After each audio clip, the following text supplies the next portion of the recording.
Quality இல்லைன்னு சொல்லி இல்ல. ஏற்கனவே இந்த கோல்ட்ரீஃப்ங்கிற இந்த மருந்துல தான் அந்த நச்சுத்தன்மை அதிகமாக இருக்கிற கலப்பு இருப்பது கண்டுபிடிக்கப்பட்டது. 1ஆம் தேதி மத்திய பிரதேசத்தில் அந்த இன்சிடென்ட் நடந்த உடனே அவங்க தமிழ்நாட்டுக்கு தகவல் சொல்றாங்க. தமிழ்நாடு உடனடியாக ஆய்வு செய்து இதில் நச்சுத்தன்மை இருப்பது என்பது கண்டுபிடித்து உடனடியாக மத்திய பிரதேசத்துக்கும் ஒன்றிய அரசாங்கத்தின் மக்கள் நல்வாழ்வுத்துறைக்கும் ஒடிசா, புதுச்சேரி போன்ற மாநிலங்களுக்குமே தகவல் சொல்றோம். ஆனா மத்திய பிரதேசமும் ஒன்றிய அரசும் இந்த மருந்துல தப்பு இல்லைன்னு சொல்லிட்டு விட்டுட்டாங்க.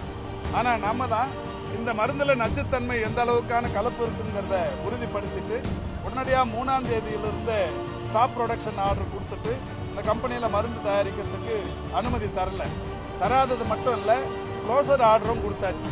10 நாள் கழிச்சு நடவடிக்கை எடுக்கணும்.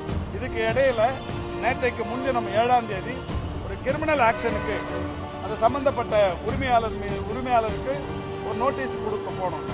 நோட்டீஸ் அவர் வாங்கறதுக்கு ஆள் இல்லை. இந்த நிலையில நோட்டீஸ் ஒட்டிட்டாங்க. இந்த நிலையில் இரவு அவர் கைது செய்யப்பட்டிருக்கிறார். அந்த நிறுவனத்தின் உரிமையாளர் கைது செய்யப்பட்டிருக்கிறார். கைது செய்யப்பட்டிருப்பதோடு மட்டுமல்ல, இப்போ இது அந்த வட்டாட்சியர் கூட்டு போய் கம்பெனியில கூட்டு போய் விசாரணை நடத்துவாங்க. விசாரணை நடத்தி இந்த நச்சுத்தன்மை உள்ள இந்த பொருள் இது கலப்புக்கு காரணத்தை கேட்பாங்க. அவருடைய அந்த பதிலுக்கு பிறகு நிரந்தரமாக அந்த கம்பெனி மூடுவதற்குரிய நடவடிக்கை எடுக்கப்படும். இப்ப தற்காலிகமாக சஸ்பெண்ட் செய்யப்பட்டிருக்கிறது. அந்த உரிமத்தை நிரந்தரமாக ரத்து செய்வதற்கு 2-3 நாள்ல முடிவு எடுத்துருவோம். இப்ப கம்பெனி க்ளோஸ் பண்ணிருக்கு, ப்ரொடக்ஷன் ஸ்டார்ட் பண்ணிருக்கு.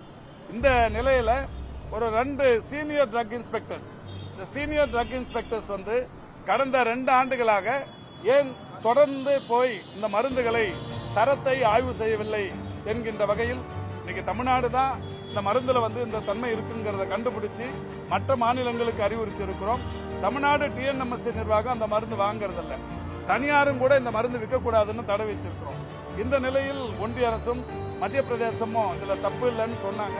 இருந்தாலும் அதனுடைய அந்த மருந்தை தீவிரமாக ஆராய்ந்து இன்னைக்கு நம்ம அரசு நடவடிக்கை எடுத்திருக்கிறது. நடவடிக்கை எடுத்த காரணத்தினால் பல்வேறு மாநிலங்களில் நிகழவிருந்த அசம்பாவிதங்கள் தடுக்கப்பட்டிருக்கிறது. சம்பந்தப்பட்டவர் கைது செய்யப்பட்டிருக்கிறார். சரியாக கண்காணிக்காத 2 சீனியர் ட்ரக் இன்ஸ்பெக்டர்ஸ் சஸ்பெண்ட் செய்யப்பட்டிருக்கிறார்.